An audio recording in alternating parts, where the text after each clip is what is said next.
ఇప్పుడు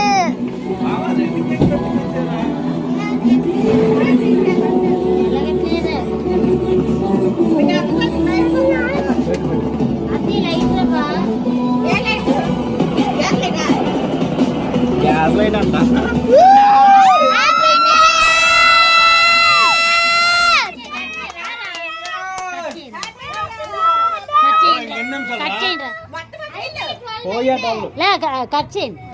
చూడండి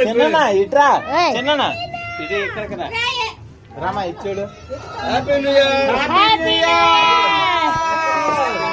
happy new year 2025